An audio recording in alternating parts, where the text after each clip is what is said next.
Check 1 2.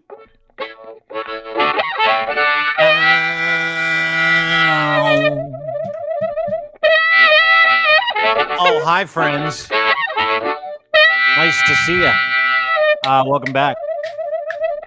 You know where I was last week, Lachlan Cross? You were in Vancouver. Province. Yeah, I was in your province for like a day, but I was out Thanks west. for the call. That's where I was. Well, I didn't actually make it to Edmonton. That's where you are. I didn't when you go out west, you don't hit every city, right? Beautiful fucking place, though. Oh my God, are people nice out west? Like way nicer than the people out east. And I've lived out east You for think like so? 25. Oh fuck, 100 times. Yeah, way nicer. Vancouver's that city that the Lower Mainland. You head into Vancouver, you're like, oh, it smells different here. Everybody's a little nicer here. Not maybe in mainland Vancouver, but like the Lower Fraser Valley, Chilliwack Avenue. Yeah. Where I was spending time with the rents. Did the old, you know what I did? I did the old better get out there before they die tour. That's what I was on. Like, better get out there before they go. Yeah, that's what I did. But took time to note during my death tour. Took time to note. Did they know you were on that tour? No. Well, and I know your family won't be watching, so we can probably have the conversation. No, not a chance. They won't watch this. Maybe your mom might watch. Well, it's not them. It's Grams. Mumsy. She's 90. Went out to see Grams. She's doing Grant. Oh, yeah. Yeah. She's moved into a new place. She really likes it. I took her slipper shopping. We went for mint chocolate chip ice cream. She pulled the chocolate chips out and told me the blueberries tasted weird. That was a nice trip. I'm like, Grandma, those aren't blueberries, they're chocolates. She's like, I thought I got blueberries. Have you guys put her in a home? No. She's in an unassisted facility. Beautiful. Wow. Like at beautiful. 90? At 90 years old. Yeah, she's a total rock star, my grandma. She's like at the fountain of youth. She looks incredible. And then, spend some time with the Any secrets? Any secrets from Grandma? No, but it's funny, right? Because like the older your rents get, the older the relatives get, they become a little less guarded. So like all the family secrets are starting to come out. So you get together with Grandma who's 90 and she's like, I will tell you a story you've never heard before. And so she just launches into the story. And some of the stories I was like this, oh fuck, I'm never going to be able to repeat this in front of my parents, like ever. I can't tell them I know any of this stuff. And then she was on a roll. Like I spent like 8 hours with her one day just listening to her tell stories. And I was like fucking gobsmacked. That happened to you? That's our family history. And I don't even want to get into it because it's like so crazy. You're like, oh, okay, so this is where we're from. That's why, like, I'm just learning things about my family, like in my grandmother's 90th year. And I said to her, why didn't you tell me this shit before? She's like, I forgot. And I'm like, fuck, those are really important things to forget. Like who did who killed that guy, how this worked, like all that stuff. Oh, she jumped in? No. Yeah. She went on all in 2 feet. I think she was like, I need to tell you all this stuff just in case. I need to keep a record of it. So we went through the Rolodex of family experiences. I'm like, oh, so I'm not even related to that guy. That's fascinating. I thought he was my uncle my whole fucking life. And she's like, yeah, well, yeah. Have you ever seen any of Michelle Wolf's comedy? I don't even know who that is. Michelle Wolf. She did the dinner, the toast, the White House dinner. Yeah. White House dinner. She's kind of famous for that. She's got red hair. She's a bit of a ginger. And she's got a weird cadence when she does her comedy. Yeah. She's so funny. Anyway, there's a Netflix special and everyone go watch it. She might be the funniest woman on the planet. Anyway, she's talking a little bit about things she's learning about people, in the past. And she goes into this whole story about Nancy Reagan. Apparently, before she met Ronald, was known as the throat goat. Yeah, the blowjob queen, Nancy Reagan. Yes, and no one knows if it's true or not, but it's apparently she was one of the best at giving head in Hollywood. Did anything like that come out of Grandma's mouth? No, nothing like that. Thank God. Although she did get into the sexy talk, and I'm like, you know what? I don't need to know any of that, Graham. I'm good. Is Grandma still good? Is she still riding the pony? We didn't get into it.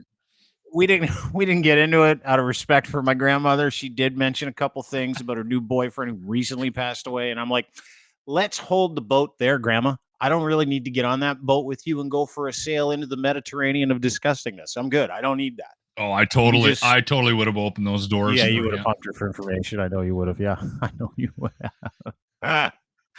But yeah, it's a weird event when you go and you do that tour where you're like, your parents and your grandparents will start telling you stuff that you're like, why are you telling me this? You're like, well, just so everybody knows. And I'm like, well, why the fuck? You had 50 years to get to this. Why just now? Like, why are we doing this now? She's having a lucid moment. That's all, right? I guess so. Yeah, she's having a clear day, and she wanted to share. You did the right thing.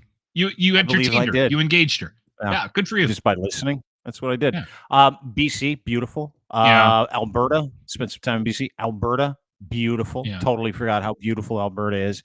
And I was fully expecting. It's funny because, Alberta, Western Canada has a bit of a reputation right now, and you don't want to get into it because you get all fucking heavy and you'll get all angry and you're like, "There's good people here too." No, listen, like, yes, listen. You have an unbalanced I do. You have an unbalanced viewpoint of this province, and it's not all jacked up trucks, Budweiser drinking rednecks who have "fuck Trudeau" flags on their truck. It's not all. I did see a whole lot of those flags and bumper stickers. Yes, there's an ample supply of them. Yeah, it was fucking crazy, dude. So many "fuck Trudeau" flags, so many "fuck Trudeau" stickers, and like really creative ones too. Ones I'd never seen before. Ones in pink, ones in green, ones in blue. Come take my guns, Trudeau. I saw that one. I'm like, this is a lot of fun. I love coming to BC and Alberta because Lower Mainland is basically like the Kentucky of Canada, right? Like Abbotsford, Chilliwack, BC. They're all farmers and stuff like that. Yeah. I don't think. I think everybody has this idea that it's just a bunch of granola cruncher hippies in BC. It's not. No, there's a lot of rednecks, fat cats, a lot of fucking eagles, a lot of American flags, and like pro-Trump stickers, which is great. Good for you. Fucking weird, but whatever. Mm-hmm. But what I was taken back by, two things, right? Because I live in the GTA, Greater Toronto Area. I live in Toronto. Mm-hmm. Toronto is incredibly dense, very multicultural. There's 20 million fucking people in this province. There's 5.5 to 6 million people in Greater Toronto Area alone, right? Just in the GTA proper. So it's a mega city. It's one of the biggest cities in the world. It's like the 15th. If it was a country, it'd have to be the 15th largest economy in the world. Like Ontario's fucking massive. Yeah, it's big. It's a big part of the country. And I'm a fairly insular gentleman. Would you not say? Fairly insulated from the world and its choices. And I would suggest you have a relatively isolated existence. Yeah. Considering the biggest purchase you've made in the last year is that chair you're sitting on. It's nice, isn't it? It's a gaming chair. It's very expensive. So anyway, long story short, I go out west and I'm expecting the worst. I'm expecting rednecks and Jesus freaks and all kinds of people because that's how I view the province of Ontario, British Columbia, Saskatchewan, Manitoba, right? Just that's how I've come to know that because I'm Eastern scum. We've established that. However, I wouldn't call you scum. You're just naive. I'm an Eastern elitist. Sure. Whatever you like. Call me whatever you like. I don't care. I was fucking floored by how nice people are out there. Everybody's nice. That's the first thing that floored me. You saw people express themselves with flags and bumper stickers, all that jazz, which I can't fucking stand. However, just beautiful people. Just incredible. Always helpful. Excuse me, sir. Do you know where I can find this? Absolutely. Guy in a cowboy hat. You go down there and then you turn right. You know what? This is what one of the gentlemen said to me. I'll walk going through the airport, Calgary International Airport. He's like, I'll walk you right through. Yeah. Come with me. That doesn't surprise me. He's wearing a cowboy hat. He's got a red shirt. Says volunteer. He's got a big smile on his face. I'm like, this never happens at Pearson in Toronto. No. Fucking ever. No. It's like, seriously, it's over there. That's the way Toronto is. Mm-hmm. And so I was floored. The redneck stuff. Yes, it does happen. Yes, it is a very rural area. Yes, there are a lot of people there. I get it. And I'm trying to be nice. We're just spread I'm sure out if more. I turned over enough stones and if I was like talking to different people, if I went out and like had a camera and a fucking, a microphone and I went to Bow Park or Bow River, fucking Valley or whatever it is. And I started talking to people, I'm sure I get a better cross section. I didn't meet one tense asshole. And that's all we have in Toronto. Like that is all we have. Just tense assholes. Nobody talks to each other. Nobody looks at each other. When you arrive home in your driveway, you're like, I better get in the house because I don't want anybody stopping to talk to me because I don't want to be friends we with have anybody. elements of that, Dean. Out there, it's like, well, I'm sure you do. It's not to the same extent. But as a passerby, as someone who just ripped through your beautiful province for like 24 hours, I was in BC for like 4 or 5 days, had a little business, and I come back and I'm like, that was a fucking lovely experience. I could live in those provinces. Yeah. Not to mention it's like 1.2 million for a single family dwelling where I live. And it's like less than half that over there. I get the allure. But my God, incredibly kind people, like incredibly nice people, and a noted difference from Eastern scum to Western kindness, in my opinion, as someone who lives here. And I'd love to sit here and shit talk Alberta. I'd love to do it. And I probably will at some point in this conversation. But Jesus Christ, the nicest people in Canada are out west if you skip Saskatchewan. I'm of the firm opinion. There's good people in Saskatchewan. You know what? And I remember saying that about Winnipeg as well. When we lived in Winnipeg, I worked at Power 97 from 2000 to 2006. And everyone was like, oh, you must be glad to get out of there. And I'm like, you know what? Yes, I kind of outgrew the city and I'm glad we're in Edmonton, blah, blah, blah. But we loved Winnipeg because we had this little community. We knew our neighbors. We got into curling when we were there. Very friendly. Yes, it's all community. It was a great little community. And then we moved to St. Albert and we still have not had anything like that in our lives. And we've been here since 2006. And we love Edmonton. And this has been a great move for us, a great city. It was a great spot to raise the kids. The girls had great schools, great teachers, safe neighborhoods, Yeah. Just wasn't the same level of nice. But generally speaking, which is weird because second highest crime level in all the provinces. Third highest is Alberta. Number 2 is Manitoba. Number 1 is Saskatchewan per capita. Yeah. Right. Well, so it's amazing that I'm talking like this because I know the stats. Every interaction I have is fucking awesome. We had very isolated crime here. My big joke on the radio on my program when I'm doing my morning show. My big joke is, I get it. Another shooting because it's the gangster capital of the world. And then I go on a rant about look around. Like, why do you have a weapon? What is wrong with you? Have you driven through St. Albert? You think what's wrong with you? You're an idiot. Like, we still have these people in this province. And some of it is very isolated to certain sections of town. Like as far as crime goes, Winnipeg has it, Regina has it, Calgary has it, Edmonton has it. Crime, I'm saying. Toronto do. Yeah, but it pales. Like, I mean, per capita. You're right. There's always going to be crime. There's always going to be that shit. I'm just talking about like from a quality of life perspective. It's probably I know it's way cheaper to live out west. Way cheaper. The people there are far nicer. Yep. You get more bang for your buck. Like, I was shocked. I went downtown. I took a cab, went downtown, had dinner with a client. As soon as we finished dinner, I was like, from where I was staying, like the Uber ride was like $11, like nothing, right? Guy's like, yeah, where do you want to go? Do you want me to come back? I'll pick you up. I'm like, yeah, sure, no problem. You don't have to pay for parking anymore.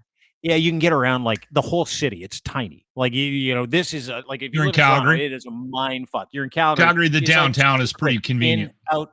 Super convenient. Everything's awesome. And I'm like, it really made me think, maybe I should leave the East. And then I thought about all the things I said about people out West. And I'm like, maybe I might be a marked man.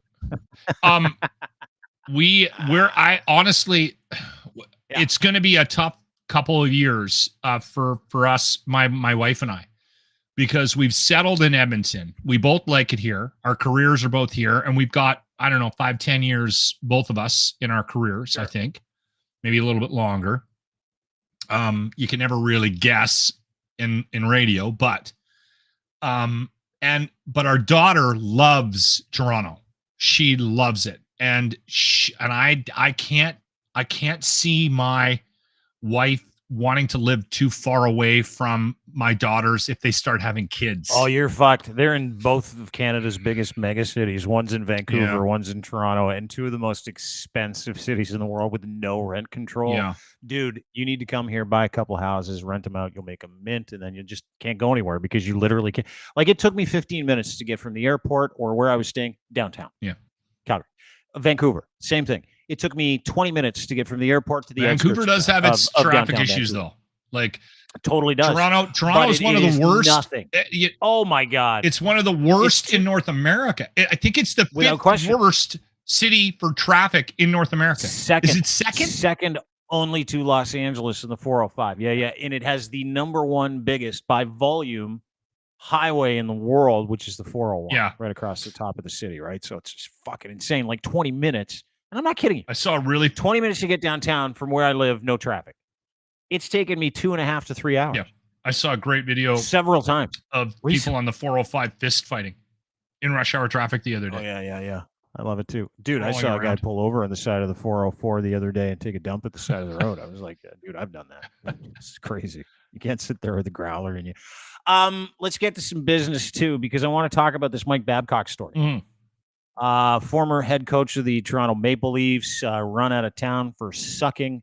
And then stories of his like bullshit started to percolate. If you remember Mike Babcock, former Wings coach, and then he became the highest paid coach in the NHL when he signed in Toronto at the start of Austin Matthews' career. Anyway, the guys from the Spit and Chicklets podcast started to get text messages because he is in Columbus. Mike Babcock is now the head coach of the Columbus Blue Jackets. They took a flyer on old Babcock, eh? Well, they needed to do something, right? They've sucked forever. They can't quite possibly suck this much forever. So they take a flyer on Babcock. Who'd they Laviolette, I think. Yes. And he had a run in now Philly. He's in New York. Yeah. Now he's in New York. Peter Laviolette's like he's like the NHL whore coach is what he is. He'll go anywhere for anybody at any amount of money. Anyway, so Mike Babcock gets run out of town. Stories about how he treated some of the younger players, baiting them into conversations, trying to fucking manipulate them, treating them like shit. The Marner thing's famous. I think everyone will remember that, where he asked Marner to sit down and rate all his fellow teammates. And then Marner did.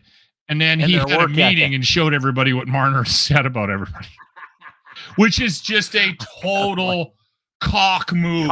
Like such massive cock move. Yeah. So he's out of the game for like 3-4 years. He didn't get fired for any of that bullshit, though. No, he got fired for sucking. That's what he got fired for. Players are like, we can't stand the guy. So a story kind of erupts like 4 or 5 days ago, right? It was about 4 or 5 days ago, where the guys from the Spit and Chicklets podcast, Biz Nasty, who was, you can say he played in the NHL. Everybody's like, this is one of the most respected NHLers ever. I'm like, not so much, but whatever. He's entertaining and he does a great job on TNT. And the Spit and Chicklets it's a good podcast too. I mean, I guess credit where credit is due. It's huge. They're entertaining. There's like 3 of the main guys on there. They're all pretty entertaining. And Biz Nasty is he's fun. Very fun. He's fun. Yeah. He's like a marketing genius. This guy knows what he's doing. You give him credit as you point where credit's due. But I will say this. He does. I like, because I had you on the show the other day to talk about the Babcock thing, and I thought he was just kind of stirring the pot, to be honest. You know what I mean? I wasn't sure. Who, Babcock or Biz? Biz on the podcast, trying to get, like, it seemed a little clickbaity. Let's get into it. Get into it. Biz says, dude from the podcast is like, I get a whole bunch of like text messages from players that played for Mike Babcock, and this story is fucking greasy. Here's the text that he got. You got to sneak into your pod. Bab's getting guys to show their photos on the big screen. He's doing it to guys in Columbus now. Same shit he did to me. Guys need to know that's coming. It's a fucking joke. So they talk about this in the podcast, and it turns into a nuclear story. Mike Babcock and one of the gentlemen who apparently one of his players filed as a result of the Spit and Chicklets stuff. They filed this little report or a couple of statements with the Columbus Blue Jackets. Babcock said, while meeting with our players and staff, I asked them to share off their phones family pictures as part of the process of getting to know them better. There was absolutely nothing more to it than that. The way this was portrayed on the Spit and Chicklets podcast is a gross misrepresentation of those meetings and extremely offensive. These meetings have been very important and beneficial, not only for me, but our players and staff as well. And to have them depicted like this is irresponsible, completely inaccurate. Boone Jenner, captain of the Blue Jackets, said, quote, while meeting with Babs, he asked me, same press release, asked me about my family and where I'm from. my upcoming wedding and hockey-related stuff. He asked if I had pictures of my family, and I was happy to share some with him. He showed me pictures of his family. I thought it was a great first meeting and a good way for us to start to build a relationship. To have this blown out of proportion is truly disappointing. So that was like 2 days ago. And I'm like, I thought that was the end of it. Answer. As did I. Not so much. The guys at Spit and Chicklets doubled down. They're like, fuck you, Babs. We're onto you. We know you're full of shit because we've been inundated with messages. And then they start posting the messages. Then the NHL is like, this is weird. We need to investigate. My understanding of it is that they have actually just put newly hired coach Mike Babcock on leave without pay until the NHL and NHLPA investigations are concluded. Babcock accused of making players show his personal information on their phones during a player meeting, and then more details about the investigation. Marty Walsh, an NHLPA assistant executive director, Ron Hainsey. He's a great defenseman for the Canadians. It's never good when they say time's up in it. No. Time's up, Babs. Time's up. Met with Blue Jackets, described by several sources as intense on Tuesday when the story broke from Paul Bissonnette, Spit and Chicklets podcast. NHL and NHLPA initially satisfied with the explanations from Boone Jenner and Johnny Gaudreau. However, it appears to have changed both later that night when information was received by some of the younger Blue Jackets who were uncomfortable with what occurred. That appears to be the major focus of that investigation. And as luck would have it, as we sit here today, Mike Babcock, before he is coached. I didn't know this until you told me. Before he has coached his first game already for the Columbus Blue Jackets, has been put on leave. First off, I got a couple of things to say about it because I'll say this. I love this story, by the way. This is like one of my fucking favorite stories of the year because Mike Babcock, there are two of them. Let me just point this out. And I've met the man. Mike Babcock is a very different person when no one's watching. Yeah. Okay. That much I know because I know the players. I've talked to someone who played with them. And when no one's watching, Mike Babcock is a grade A asshole or can be a grade A asshole who likes to fuck with people's minds. Let me bring your attention to Johan Franzen, who is still fucked up and gave this like impassioned plea for NHL coaches not to fuck with their players' mind because this guy's been in therapy for like 5 years. No word of a lie because of Mike Babcock. So having said all that, here's the issue. The issue is, did Mike Babcock or did he not, for a lack of a better term, trick players?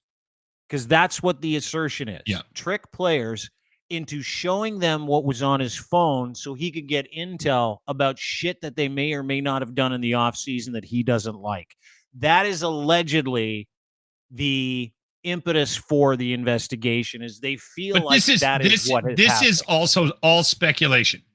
So sure. Okay, but so everything that we say is based on what we think he might be up to. And here's the thing. First off, it's strange. Okay? One of the things that I learned from being a manager for a very short period of time, in radio, it's called a program director. And I got a chance to run a couple of radio stations. I got fired from the second one that I took over very shortly after I took it over. And I remember after I got fired, I promised my wife, and she was kind of pushing for this.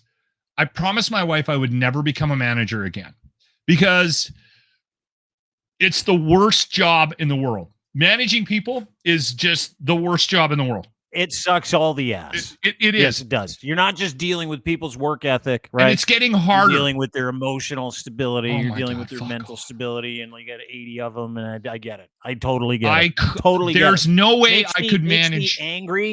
Makes me angry that I was that person to my old employer, where you're like, oh my God, as an employer, you know, dude, you got to fucking crazy.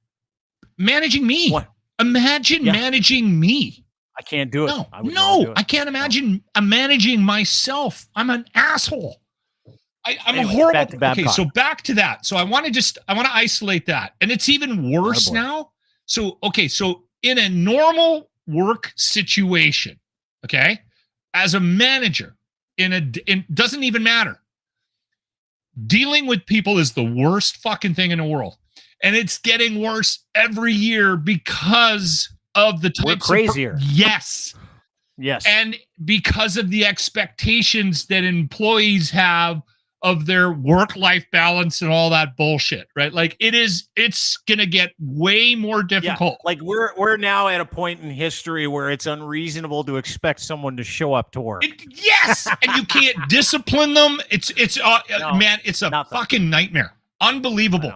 Okay. So I'd never wish that on anybody. Now it's gotta be 10 times worse when you're dealing with a bunch of kids that are making millions of dollars. Imagine managing those people. I feel for Babs from that perspective. And the guys that gravitate towards those jobs and that are good at it, they're gonna have different strategies. Now, take that out of the equation. If you're able to manage young millionaires, snot-nosed little shitheads that are making millions of dollars, man, I don't know what kind of magic powers you have, because that just seems like a fucking nightmare to me. I couldn't do it. That's why I could never be a teacher. Oh, it's the same thing. Yeah. No, I've said this before. If I made it through a week of school without choking out a 13-year-old kid, like I would have to get some kind of an award. And I can't believe there isn't more violence in classrooms, especially in grades 6, 7, 8, 9. I can't believe there isn't daily stories about a teacher and his students. I'm sorry. I don't know how teachers deserve all the money. All right. I shouldn't have mentioned teachers because you're going off. Okay. So reel it in. Back to Babcock. Okay, back to Babcock. Now, here's my speculation on Babcock. Okay. Because there's different types of narcissism in the world that we live in. Okay. And unfortunately, right now, the narcissist the flagship narcissist is Donald Trump. But there is very nuanced levels of narcissism out there. And a lot of guys that are wired like that have also figured out that they need to be a certain type of person in different situations. And I get the sense that Babcock is that guy, that he can play the game with the people above him, the people that hire him. He can play the game with the guys that he really, really needs to, right? But he can also, he can also be like exceptionally nice to the press and do all these things, play the game, look a certain way. But behind the scenes and the way he does things, it's all about total duplicity. And it's all about his narcissism and his ego. And I think it's catching up to him, and it caught up to him in Toronto. And I think they're on top of it right out of the gates, because narcissists don't go away for a couple of years, hide in Saskatchewan, coach a university team, and go, I really need to change my ways. No, they think the rest of the world is wrong. Well, and did you not listen to, over the past couple of years, someone would catch up with him for an interview, and they're like, how do you feel now that you're out of the league? And, what do you make of what happened in Toronto? And he was never apologetic. Never. No, because he's never narcissist. Once. And every single time someone asks him, he's like, oh, it's just fucking, whatever. It's, some people take things differently, and I got a job to do, and I was just doing the fucking job. And I'm like, what about sorry? And maybe I should change like certain aspects of how I coach young men. No. And he's like, no, I don't do that. I'm here to coach. That's how I coach. That's why people hire me to coach. And, should I be listening to other people? Maybe a little bit more, but no, I'm not sorry I did any of that stuff. And I'm like, dude, do you not want to work again? Like, do you want a job? So he doesn't get a job for like 3 years. He's coaching some university hockey team. They suck way worse when he's their coach. And he's like, it's over. All of a sudden, Jarmo Kekalainen calls from the Columbus Blue Jackets. He's like, hey, listen, we need a coach, and you're cheap right now. So, and you want a cup. Like, I know you want a cup. Will you come here? And he's like, yeah, of course. But let me do my thing. And he's like, yeah, no problem. So another rumor, GM of Columbus is also on the hot seat for the hire now that they've actually put Mike Babcock on ice, like before they even coaches his first game, regular season NHL game or exhibition NHL game for the Columbus Blue Jackets. Because the GM probably has the same stripes. Well, probably. And the general manager in question has never put together a team that's made the fucking playoffs for like 10 years. So they're like, you know what? Fucking clean house. Get rid of him. And that's probably what's going to happen. Dreger reported it on TSN. Freege reported it. on Sportsnet. He's like, this is what Freed said. I started laughing. I'm like, ooh, that's not good. He's like, Elliot Friedman on Babcock investigation. Appears things have changed when information was received that some of the younger Blue Jackets were uncomfortable with what had occurred that might appear to be the focus of the investigation. Listen, I can tell you what's on. And if someone came up to me and they're like, yeah, I'd like to get to know you. Open up your phone, go to the photos portion of your phone. Great, good for you. Hit the AirPlay button and just stream it to that massive screen in front of all of us. I'd be like, hey, guys, are you I'm going to need a minute to just reevaluate what I have in here. Guys, are you sure you want me to do this? Because I have been taking pictures of my poop for proctology reasons for like a month. Do you want me to do that? They'd be like, no. Just go to the family pictures. But apparently the issue was Babs would take control of their phone. Yeah. And he would just keep flipping through it. It was a passive aggressive power move. It's a total fucking just his way. Total cock move. If you ask me, from all the information we got from this whole thing, that's just his way of still being the same guy and looking like he's not. He thought for a second, he's like, fuck, I found a workaround. What do you got on there? Okay, well, I'll show you some of my pictures. Yeah. Thank you for pointing out that. That's what I saw when I first saw that picture. Do you know what that is? Yeah, that is a pic. Yes. Yeah. And I'm like, I've been saying it now for the last couple of days. Please, somebody tell me that the curtains in the back were done on purpose. Like 3 red dicks behind all those. Yes. It's a room full of dicks. Yeah, it is. And it's dick curtains. Dick curtains. I knew a dude named Dick Curtains. This is funny. What do you got? You and Hunter Biden and Melania? Hunter Biden's laptop. That's Melania. Yeah, but I'm saying like an 18. You don't have who that is? No idea. Yes, come on. Model. No idea. Big in the 90s. No idea. Who is it? Kate Moss. Oh my God, she looks disgusting. She doesn't. She hasn't aged well. It's the smoking. Do you want to see this? This is a picture of my hot wife. You want to see my hot wife? Yeah. Show a picture of your hot wife. Let's have a look. Okay, hang on. Is she going to be okay with you showing us a picture of your hot wife? Yeah. Yes, no? Oh, yeah. We went out on our anniversary and on scooters. That's her on a scooter. That's right. On high heels. She is hot. Nice work. Yeah. Way hotter than you. She has a very good shitter on her. It's the other thing. There was another rumor about Babs is that someone said a guy showed a picture of his wife. Oh, Jimmy. There you go. Guy showed Babs a picture of his wife, and Babs was like, she's out of your league. She's too hot for you. And the kid's like, what? What, old man? What are you fucking talking about? That was he can't Jimmy. Fucking help himself. That was a week after Jimmy got the vaccine. Oh, good. He looks great. Looks good. Hey, by the way, you getting he had massive hair growth as soon as he got the vaccine. Are you getting the Moderna vaccine? Everybody's fighting over that one now. The wife and I talked about. The thing I'm still worried about is that this is an experimental thing. So, I mean, do I really trust this? I mean, with all the medical information I have, should I be researching this vaccine more? I've seen quite a few things on Facebook, Dean, that give me the suggestion that I should stay away from this.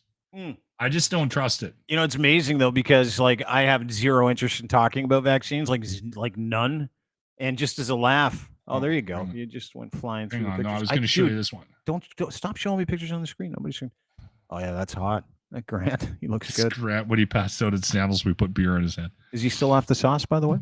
Is he still off the? He has not had a drink since March 17th.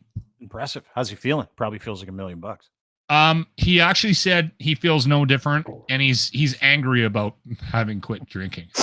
I'm not even kidding. Okay. Anyway, he said he was going to go a year, but he's like, I haven't lost any fucking weight. I don't feel any better. No, I don't think I would either. That's true. I feel way better. It's been 6 years for me though, so it's one of those things. Anyway, but you were also drinking yourself into oblivion every night. Yeah, I kind of miss it. The one thing that I wanted to talk to you about today too, which I thought was interesting, because you're a Joe, like you sent me a picture of you listening to a podcast once. You sent me like a screenshot. Underneath it, you had the Joe Rogan Experience playing, and I'm like, Locke listens to the Joe Rogan Experience. I listen to Joe. You listen to Joe? Why do you listen to Joe Rogan? Why? I like the guests he gets. He gets interesting guests. He does the alien stuff. He did a recent interview with Jeremy Corbyn and Knapp, last name Knapp, the guy that uncovered Bob Lazar back in the late 80s. He was a reporter in Vegas. I can take or leave the Jeremy Corbyn, if I'm being honest with you. What's Knapp's last name? First name George Knapp and Jeremy Corbyn. I find Jeremy Corbyn hard to deal with over a long length of time. See, the thing is, everyone has an idea of who Joe is because that's the world we live in. As soon as you mention people that are like their trigger points and they go, oh, you automatically get put into a camp. Joe, the one thing that I'm disappointed with as far as Joe Rogan goes is he's lost his humility a bit and he got angry. He was hard to listen to during the pandemic because he was pushing back against the vaccines and things like that and being told what to do. And he started waving the freedom flag and it got him a lot of success and it got him a lot of numbers, right? So he's taking his foot off the gas a little bit, but I do appreciate the talking about COVID. Is he still going on? And actually had Bill Maher on. He had Bill Maher on, and they jumped back in. It's funny, because I was talking to someone the other day, and they're like, "Yeah, I might get stem cell treatment because I heard on Joe Rogan you can go to Panama and do it." And I'm like, "Yeah." And I'm like, "What do you mean?" They're like, "Yeah, they had Hulk Is Hogan." Is it Peru or Panama? I think it's Peru. No idea. Yeah, South America. Let's just go with South America. Yeah. And they're like, "Yeah, Hulk Hogan had it done, and he swears by it." So this person was like, "I think I'm going to do it." And as politely as I could, because this is really the only way, and I believe this to be true. He's like, "Do you want to take you want to go on a trip to get a medical procedure in a third world country based on the medical expertise of Hulk Hogan and Joe Rogan?" And they're like, "Well, when you put it like when that, you say it out loud like that, it does the thing about exactly when you say it out loud." Yeah, and to me, like any man that listens to him and goes, "That's my guy," just the abatement of total responsibility. It makes sense to me why women, and I've talked to women before who are like, "I will not date anybody who's got JRE, Joe Rogan Experience in their bio, like big JRE fan." Or when I go out with a guy and he tells me he reads Jordan Peterson or he listens to Joe Rogan, those are red flags. Tell signs that I'm out. And we had definitive information come to light today. The new study was done, and the majority of women find it, quote, a turnoff if their partner listens to Joe Rogan's podcast. Change Research conducted a study of 1,018 to 34-year-olds looking to learn about political leanings, belief systems, dating preferences, found 55% of women actually deem it to be, quote, a red flag if their partner listens to the JRE. A little more on that. Apparently, the Bay Area based polling firm surveyed over 1,000 registered voters, and they found that it was an absolute fucking turnoff. 55% of women found it was a turnoff to have a partner that listened to the JRE, while 53% was off-putting for a love interest to refuse to see Greta Gerwig's summer blockbuster Barbie. So I understand it because he's become this like flag waver for the bro culture, right? And he does have a lot of that kind of stuff on his podcasts. Like when I listen to him, I'm listening to him for, like I said, for the alien stuff, certain comics that I really like. Like if Tom Segura is on there or shirtless guy. Jesus, what's wrong with me? What shirtless guy? Comic. Oh, Bert Kreischer. If Bert Kreischer's on there, I'm going to listen. They're all buddies. Ari Shafira is definitely going to be. If Shane Gillis is on with Joe, I'm going to listen. if Joe's got a big guest, like a big politician, or he's got somebody that, or even a side of the equation that I might not be, that I might not agree with, I'll listen. I listened to the Kennedy interview that he did. And the reason why is because I'm trying to take in information from different sides to get different viewpoints, right? Mm-hmm. I also listen to Mark Maron. If he's got a big guest on, I'll listen to Mark Maron. I love Mark Maron. Some guys I have trouble listening to based on, like Adam Carolla. I used to listen to him a lot, and Adam got annoying because he got so fucking repetitive. And it was the same thing every time you tuned him in. It was just nonstop, the same bullshit. I haven't listened to him for a couple of years. COVID really threw him for a loop. It fucked a lot of people up. Like, you know, I was thinking about that today because I was reading those stats about Joe Rogan and I was having a laugh. And then the day before I read an article about Howard Stern. And Howard Stern hasn't left his house in like fucking 4 years. Like 4 years. And but Howard was always a germaphobe. Yeah, I know he was from but day like one. He is fucked up. Like he's he was insane. Talking about how he was getting in a fight with his wife because she's like, you got to leave the house at some point. He's like, no, I fucking don't. And then on the other side of that, you got Joe Rogan. So you got like these two competing extremists on both ends. And if you ask me who the guy would be really extreme on the right hand side, it probably would have been Stern. But watching how these guys have operated and watching Howard Stern get all Stern fucked was up, always watching very how Joe Rogan has made a fucking run for the hills when it comes to Crazy Town. I'm like, man, are we the only people that didn't get fucked up by the pandemic? Like, legitimately, are we the only people who still have their brains and are still able to think and haven't committed to a side or haven't taken like extreme action or just understood that this was like not a money-making opportunity for us and our healthcare was more important and our neighbors were more important and we can change the way we think? Like, that's why I asked you about the vaccine earlier. Am I going to get a booster? I'm sure I will. I have no plans on doing it this month or next month. And if I get around to it or I walk by an IDA, I might get a shot. But dude, like, I get it. I get all the science. You get all the science. Yeah. We laugh about people, but we also understand personal choice is a big deal. But I've been amazed at how polarized we are. And I think some of the celebrities that have been polarized during this whole time have been dragging people with them. You know, like reading that article where Stern was like, I can't leave my house. I'm like, are you fucking serious? You have hundreds of millions of dollars in the bank and you're not leaving your fucking house? Yeah. You got Joe Rogan saying, yeah, I eat ivermectin all the time. Totally. I'm going to hang out. I believe that ivermectin cures people. And I don't believe in science. Ivermectin won a Nobel Peace Prize. Yeah, it did, but for horses, so it's totally different. It's a Nobel Prize, not a Nobel Peace Prize. Anyway, so for me, I am fascinated by what you just brought up. I'm fascinated by that separation in society, and I'm fascinated by what causes the division on both sides. And so because of that fascination, I've tried to keep an open mind when it comes to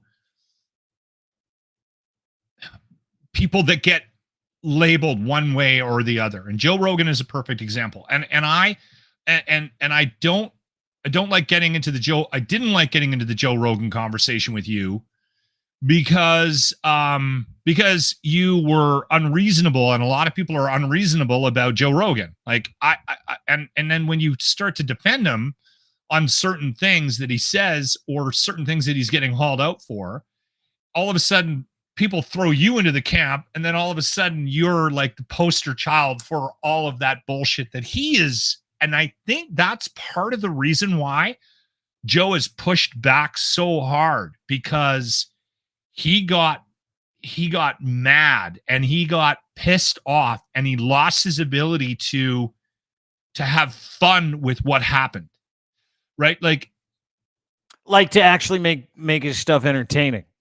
Yes. And so I had a hard time listening to him when he started to dig in on certain things like ivermectin because what it felt like was it stopped being a defense and it started to be an attack, like a personal thing. Yes. Yeah. And see, I thought he had lost his way a little bit because when comics sit back and look at something from 1,000 feet and they start to write jokes or present an opinion or an idea and they start to develop it, they will quite often do it from a perspective of fun and humor, and at the same time they can express an opinion and it can be disarming to somebody else in the room.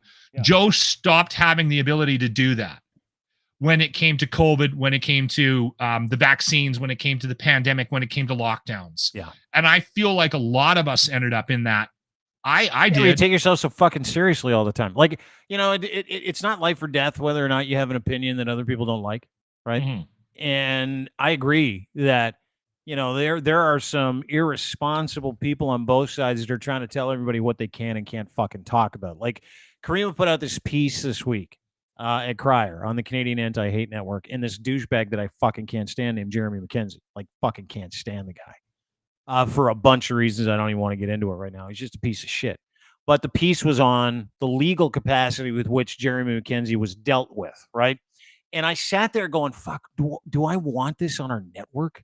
Like, do I want to do a piece, or do I want a piece on the network that talks about this possible, wrongdoing on behalf of the legal process where it came to this guy, right? Because this guy is a total piece of shit, in my opinion. Yes. And I've got fucking great metrics that would substantiate that. So do I want to help a total piece of shit, or be a part and parcel of a guy who's all of his views I disagree with? Like, but you can disagree with him, but at the same time, take a look at his case. Totally. But I still didn't want to fucking help the guy. And that's how I felt. I felt like this is helping the guy. I'm just being honest. And, the fallout from that piece was significant, where one culture decides that, oh, well, you're helping a racist. I'm like, I fucking hate the guy. This isn't about race. This isn't about cultures. This is about the legal process. And they're like, I don't care. You're still helping a racist. I'm like, dude, it doesn't matter who's allowed to be represented by a lawyer. It doesn't matter. Like, none of those things. Everybody has the equal right to the legal processes that are set out for us in our laws, right? So that was the whole piece. I didn't write it. I didn't do the research for it. Karima and Elise did it. And I'm like, okay, yeah, we'll put it up. And it was fucking huge. But then I started getting followed by a bunch of people that had MAGA Nation in their fucking bio. And I got I felt uncomfortable and gross and icky. And then we had people that were scheduled to be on the show go, hey, why are you supporting him? I'm like, I'm not supporting. That's just a fucking conversation, right? That's just something that should be allowed to happen. We've lost that ability. Totally. So on both sides, 100%. In my mind, I'm like, because I'm a little like you, doing it as well, and I'm a little like Joe that way, where someone says you can't have this conversation. I'm like, oh fuck, now watch me. I'm gonna figure out a way to have this conversation, and I'm gonna do it to piss you off. And then I thought to myself, here I am. That very attitude is what is fucking lighting the world on fire right now, which is like, oh, I can or I can't. I'm gonna do this double. I'm going to go after it double. I'm going to fucking give you everything I got because you just told me I'm not allowed to say these words. I'm not allowed to talk like this. I'm not allowed to do these things, right? And that's really the rub. Like, the rub for me is, okay, like, if all things are equal in these conversations, Joe Rogan should be allowed to express himself, which he does, and he gets paid handsomely for it. I totally get that. I completely disagree with anything that I see that's out of context, and everything is out of context because I do not listen to the show, like, at all. So I actually think you would. You know what you should listen to? I love learning about aliens. I believe Bob Lazar has worked with aliens. I wanted to bring up the whole alien video from Mexico this week where they unboxed some fucking aliens. Mexico's like, hey, we're going to unbox a couple aliens. And which, by the way, was not real. It was a hoax. But I was laughing to myself this week as I watched people from that righteous side say you can't talk about this shit. And I'm like, that's the problem in the world that we live in. I'm going to do it responsibly, but I'm not on your team and I'm not on your team. I'm on the team of being allowed to have a conversation about legal process. I'm on the team of being able to have a common sense discussion about what you think and about what I think and about what everybody else thinks. And it's not like we're having the conversation or any conversation to get you on my team or me on your team. But that's what everybody thinks. I thought conversations were a marketplace of fucking ideas before the pandemic. Apparently not. They're not. Right? They're not. And that's the issue I have. And that's kind of why I've kind of tried to keep an open mind with respect to some of these people. I've lost the ability to listen to some, like, Jordan Peterson. I remember it's the funniest guy on the 4, planet. 5, 6 years ago, there was a couple of podcasts where I would listen to him and I'd go, yeah. I don't agree with everything he's saying, but he has an interesting way of getting to a point. Well, that was pre-benzo coma, dude. Pre-Russian benzo coma. And now I can't. I can't. He's insane. Yeah, he's lost his mind. The Joe Rogan thing, and again, I think it would be interesting to get your take on a couple of the one that I think you should listen to if you get a minute is he recently had Bill Maher on, and Bill looked him right in the eyes and said, "You cannot tell me that you think that Trump," he said, "I'm not," and Bill prefaced it by talking about Biden. He's like, "Listen, I don't think Biden's a great pick. He's not my favorite choice to run the country either.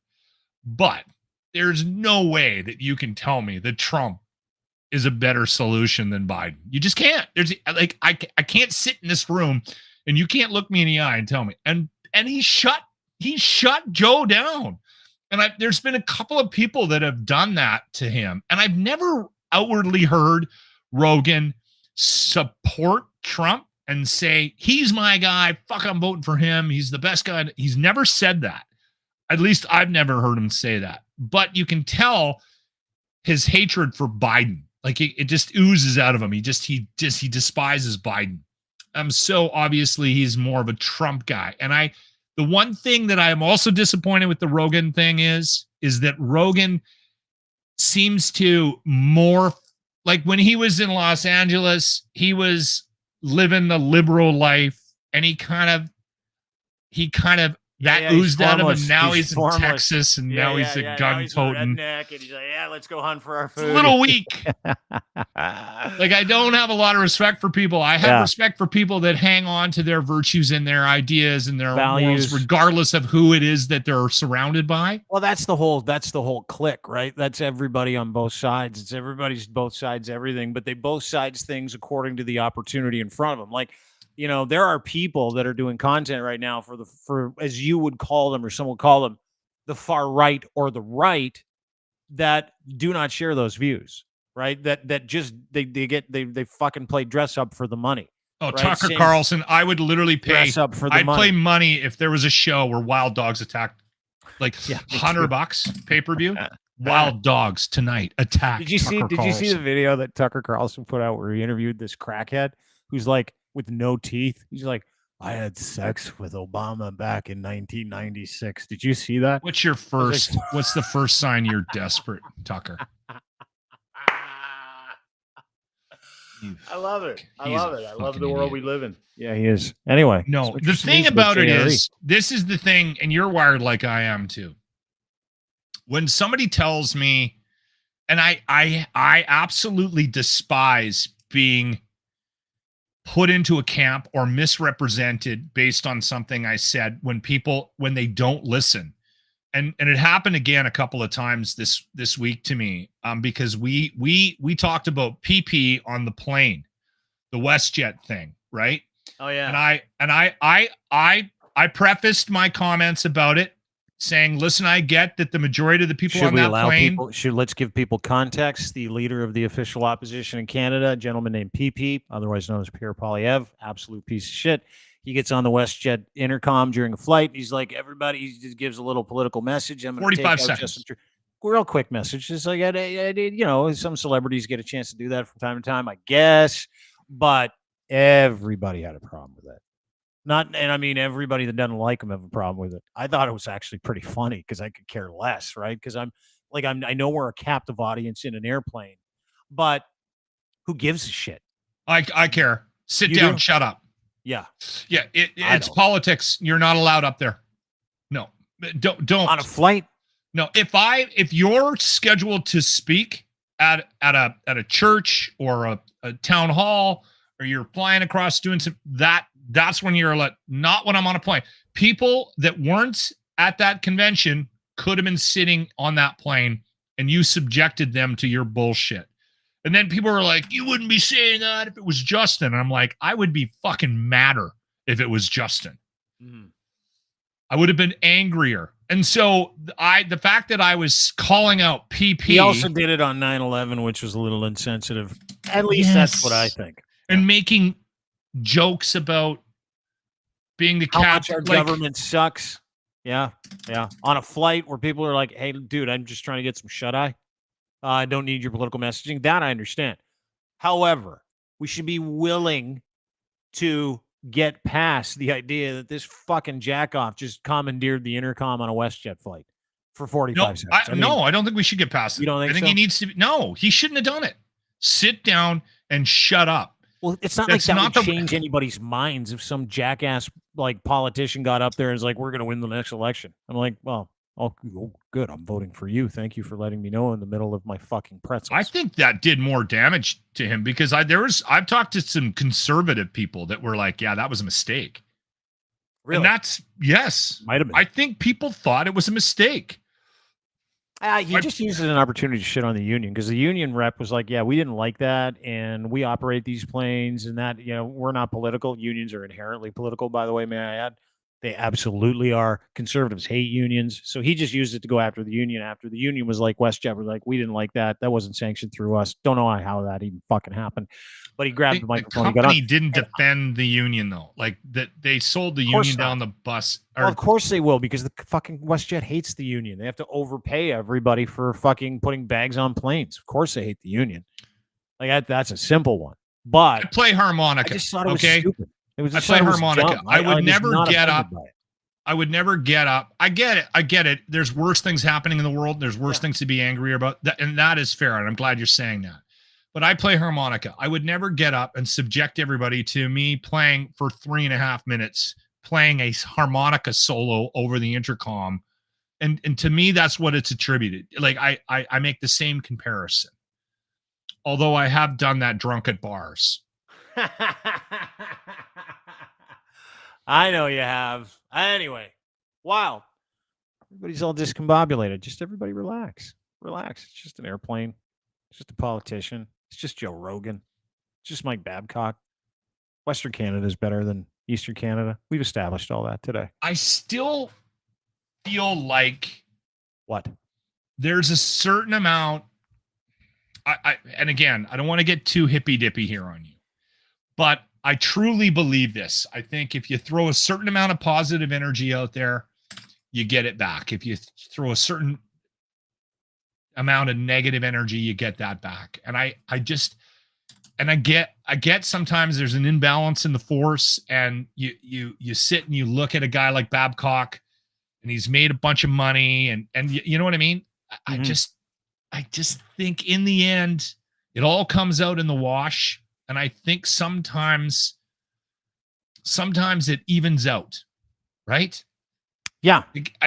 That's the way I feel about things. And again, I am not a Justin Trudeau fan, and I am not a PP fan. I'm very concerned about our lack of choice in the next 2 years. Politics in general needs to be scrubbed. We need to actually like ask people for fucking resumes at this point. We need like a tribunal of like infallible people that decide leadership in this country based on your values and your fucking resume. We've got like total jack-offs, like literally total jack-offs. And you know what? We've done it to ourselves, though. I understand what you're saying, but we've done it to ourselves. Yeah, dude. Every single politician. We got people that have broadcasting careers, like 30-year broadcasting careers, running healthcare. It's like fucking crazy. And it's like that in every province and every country. PP's never had a job. I know. And that loser never had a job. I know. And one would say Trudeau hasn't either. I mean, being a drama teacher isn't that hard. Fuck. You serious? Right? Being the son of Pierre Elliott Trudeau can't be that hard. What else was he going to do? He pretended for 8 years. So there you go. He's going to be a guide on a whitewater rafting trip tour. Like, I mean, that's what he was destined to be. He's gonna work at a ski lift in fucking Whistler. Yeah, that's what he's qualified to do. Right. But these fucking people that have never had real jobs are running our country and deciding our future. Nice. I want to think. But they're also there because no one else will do it, because no reasonable human being. Back to my point, I want to make it quickly. I think a lot of times these people end up they get their comeuppance, right? Comeuppance. Like yes, they're getting what they deserve. Say that again. Say it again. Comeuppance. No, comeuppance. Comeuppance. No, comeuppance. Comeuppance. Okay, they get it. They get it in the end. Fast. One more time. No, fuck off. They get it in the end. Okay, and I think PP is gonna get it. Because I think PP is a piece of shit, and I think it's gonna. I honestly think he's gonna win the next election. Unfortunately, as terrifying as that is, and I think it's gonna come with a whole bunch of bullshit when they do win. Do you know what I get a kick out of right now? And before we leave, this is just my theory. Because I listen, I hate all politics equally across the board. They're all full of shit. They just want your bank card. That's it.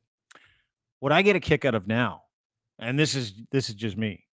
What I get a kick out of now is watching every politician, right, tell you that the other guy, you vote for him, it's over. The world's over. Your world, as you know, it's over. It's over. That's like the only fucking way to campaign anymore. Hey, Zach, by the way, you vote for that guy, it's over. What's over? All of it. What do you mean? Your life. Okay. Well, can you explain that? No. Just know it's over. It's going to be a shit, or either that, or it's going to be a shit show if you vote for that guy. Nothing's going to change. You're going to be, you know how much chicken's going to cost? $1,000 if you vote for that guy. We're just going to have a different set of problems. Yeah. We'll just have like a different asshole trying to steal your money, which they will. So there you go. Good work today. You're right. Thanks for doing this. Lachlan Cross, 957 Cruise FM in Edmonton, at Lachlan Cross on Twitter. That's where you can find him. Listen every single weekday morning online, 957cruisefm.ca. And thanks for being here. Really appreciate it today, even though it's a Friday. And I'm really happy you didn't get all twisted during this podcast today. You kept it clean. You only had 2 beers, maybe 3. I don't know. Looked like 2. Was it a 2-beer pod? It was a 2-beer pod, yep. Attaboy. Good for you. I went to yoga at noon, and I felt a little rough in there, and and then I came out, and I had to rehydrate. So yeah, if I would just sat on my ass, why drink water? It would have had it would have been a 4-beer pod if I hadn't have actually worked out. Podcast. But great to see you. Thanks so much for doing this. We'll see you on Monday. Yeah, for sure. I know we should say this. This has been more sporadic because of me, because my life is crazy right now. But also Dean has had a lot of stuff going on in his life, business-wise. And so we have had a conversation about trying to do this a little bit more. Yeah. And I'm okay with whatever the schedule is, Dean. Any chance I get to do this with you, and any chance I get to do you on my show on The Locker Room, which you've been on a couple of times the last few weeks. Mm-hmm. It's always a pleasure. Buddy, great to see you. As always, Lachlan Cross, 957 Cruise FM in Edmonton. Give him a follow on Twitter at Lachlan Cross. Thanks for doing this, brother. Talk to you soon. See you next week, brother. See you next Tuesday. Monday. Come back Monday. I want to thank everybody for spending some time with us.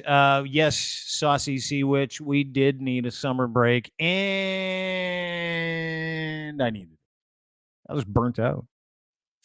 Started doing other stuff, but nice to be back. We've got some big announcements coming up in the coming weeks, so make sure you go to crier.co, the home of the venerable Charles Adler and the Charles Adler podcast. Go and download that wherever you go, including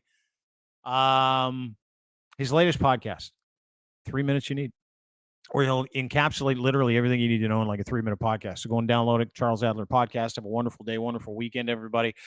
Thanks to our friends and partners at Ed's Fine Imports. We're brought to you by his Gitch, Gitch, luxury branded underwear, boxer briefs. You will love them. Not only does he have boxer briefs for you, they got the pouch in the front, made by Canadians for Canadians, designed by a Canadian. His name's Ed. You want luxurious underwear? You want the ones with the pouch in the front, the boxer briefs? This is the only one on the market I wear. This is the only one on the market you'll wear if you buy them, and you can get a free pair. When you go to Ed's Fine Imports right now, you order online, use promo code GITCH3. That's your promo code. You're off to the races. And he'll send you another free pair of underwear. 3 for the price of 4 for the price of 3, not 3 for the price of 4. That's not a deal, Dean. 4 for the price of 3. Gitch 3 is your promo code. Ed's Fine Imports. Gitch, breathable, workable, made for every level of performance. Gitch.com or go to Ed's Fine Imports. Orders Gitch online. And as always, brought to you by our friends at Cantork for making this possible. Really appreciate our friends at Cantork. These guys build torque wrenches, hydraulic torque wrenches, good, bad. Doesn't matter. If you've got a bad solution, these guys have a good one. If you've got a good solution, they've got a better one.